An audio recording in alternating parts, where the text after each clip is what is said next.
And hello, everybody. It is Don, and it has been a rough night around the country. So many people have been demonstrating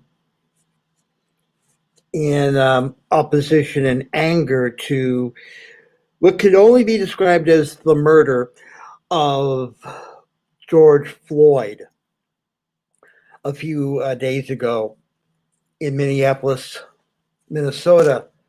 As a matter of fact, what's happening right now is that there has been a lot of activity centered around the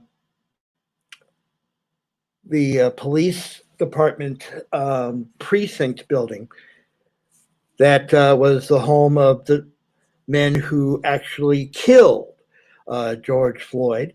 There have been new videos that have come out and things like that. More information about what happened. As a matter of fact, let me read you this from CBS News.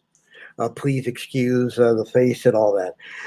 The front of a police precinct in Minneapolis was set ablaze by protesters on Thursday night as protests continued for the third consecutive day.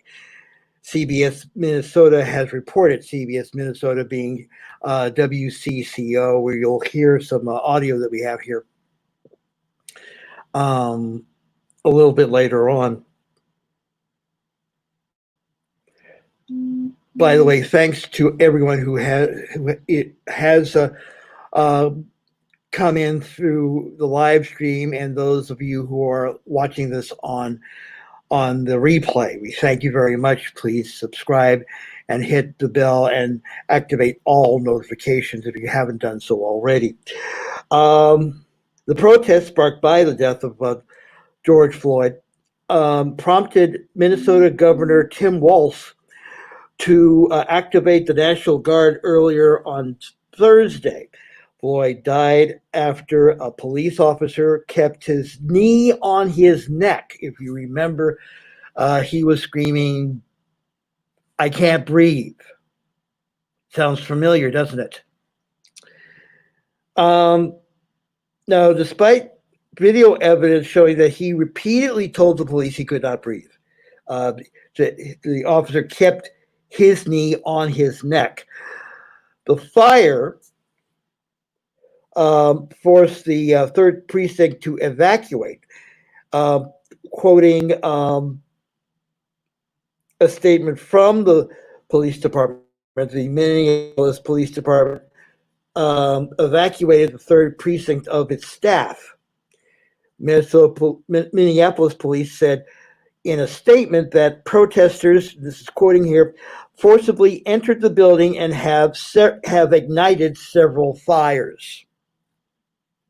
The city has warned people near the precinct to leave the area after receiving unconfirmed reports that gas lines to the precinct had been cut and that there were explosives in the building. I'm reading now a tweet by the city of Minneapolis, quoting here. We're hearing unconfirmed reports that gas lines to the 3rd Precinct have been cut and that other explosive materials are in the building. If you are near the building for your own safety, please retreat in the event of the building exploding.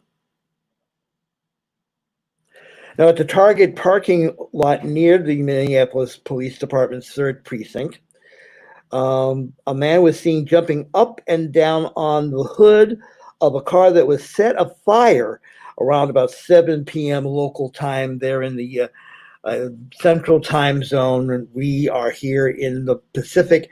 It is now about 10:24. So right now in Minneapolis, it's about 24 minutes after midnight.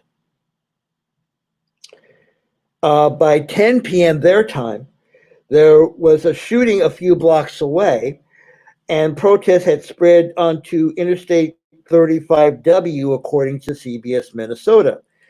The Max It Pawn Shop near the 3rd Precinct was also set on fire.